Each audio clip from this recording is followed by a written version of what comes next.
एक लड़का को एक लड़की से यानी दूसरे समुदाय के एक लड़की से बेइंतहा प्यार हो जाता है। यानी एक हिंदू लड़के को एक मुस्लिम लड़की से प्यार हो जाता है और प्यार इतना परवान चढ़ जाता है और इतना आगे बढ़ जाता है कि उनके नाम का टैटू अपने हाथ पर बना लेता है।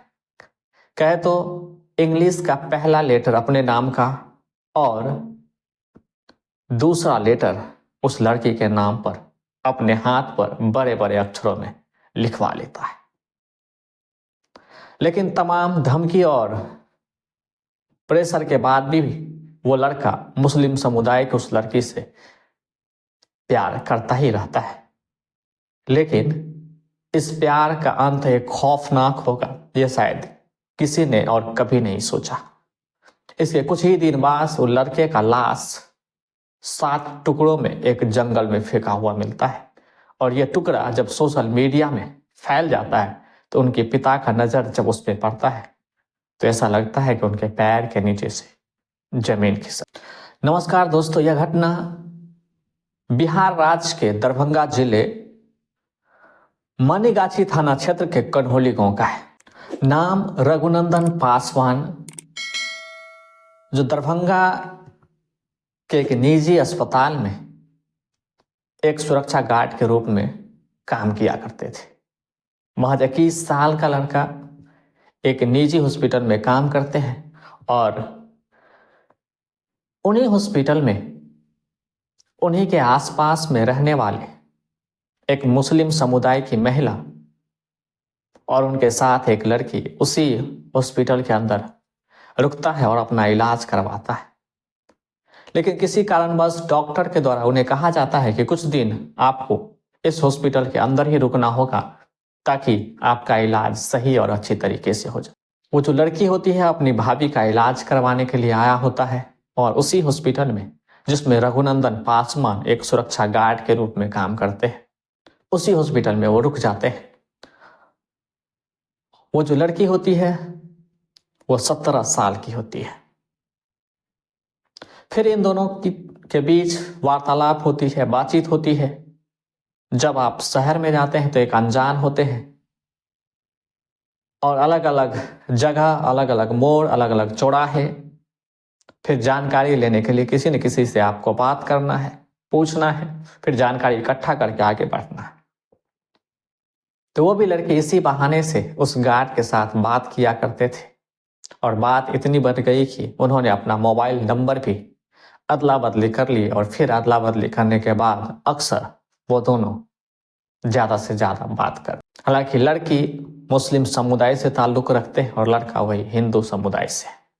और ये सिलसिला कई दिनों और कई महीनों तक चलता रहा।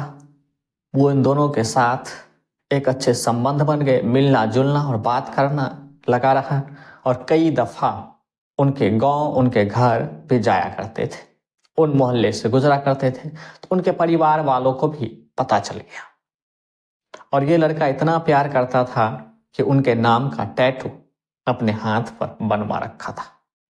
कहे तो मतलब रघुनंदन पासवान आर अपने नाम का और ए, लेकिन यहां पर मैं एक काल्पनिक नाम ले रहा हूं, अजमत, यानी आर और ए अपने नाम पर लिखवा रखा था।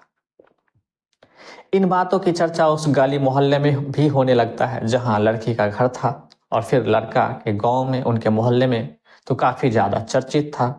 लेकिन जो लड़की का परिवार था वो 4 भाई में एक ही बहन और मुस्लिम समुदाय से ताल्लुक रखते थे। जब बात बहुत ज्यादा बढ़ जाती है तो लड़की वाले उनके पिता से बात करते हैं और उन्हें समझाते हैं और डराते और धमकाते हैं कि अगर ऐसी गलती अगर बार बार हुआ तो इसका अंजाम बेहद ही बुरा होगा। इतना के बावजूद भी अगर बात नहीं बन पाता है तो पंचायत बुलाई जाती है। पंचायत बुलाकर इकट्ठे वहां के मुखिया, सरपंच और गांव के गिने चुने हुए लोग और काफी सारे ढीर इकट्ठा होते हैं। फिर भी इस पूरे पंचायत के बीच में रघुनंदन पासवान को यह समझाया जाता है कि आज के बाद जो अजमत नाम एक काल्पनिक नाम है, उनसे कभी भी फोन नहीं करना है, न ही बात करना है, न ही उन मोहल्ले से गुजरना है।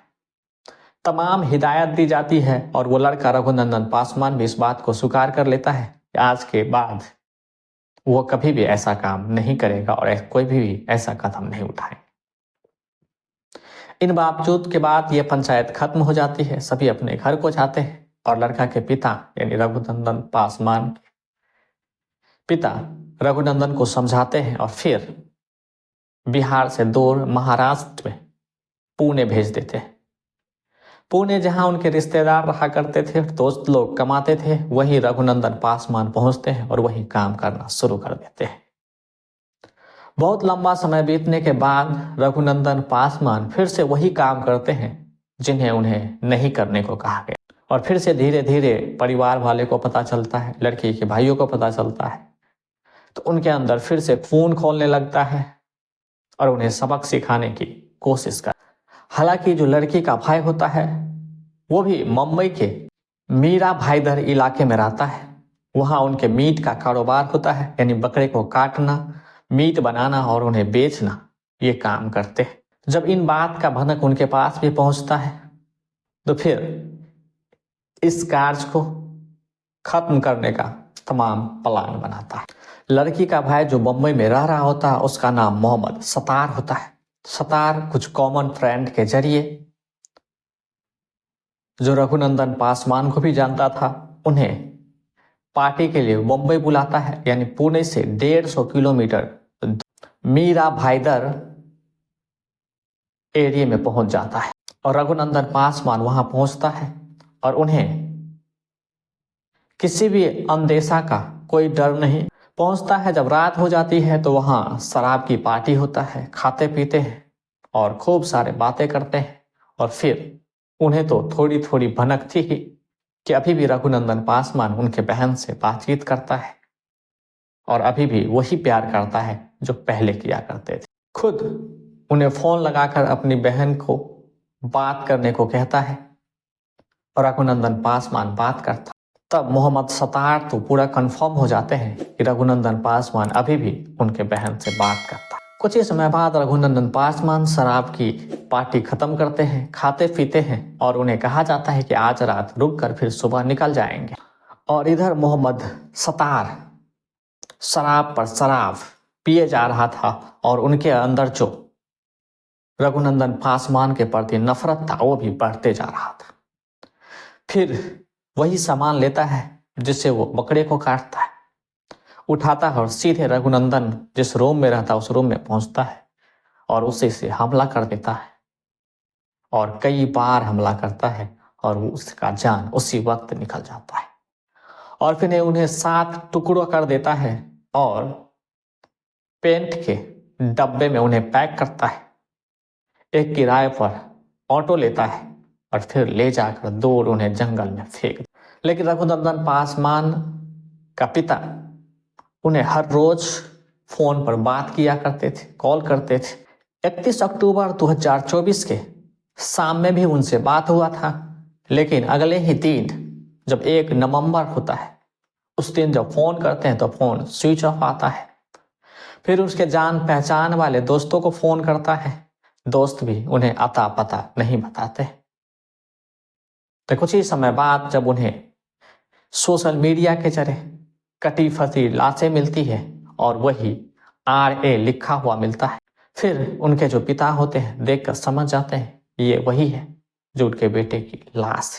फिर उसके माता पिता मुंबई पहुंचते हैं, वहां पर उनका DNA टेस्ट होता है, तब यह कंफर्म हो जाता है कि लाश रघुनंदन पासवान। फिर पुलिस छानबीन करती है और मोहम्मद सतार को गिरफ्तार कर लेता है और सलाखों के पीछे।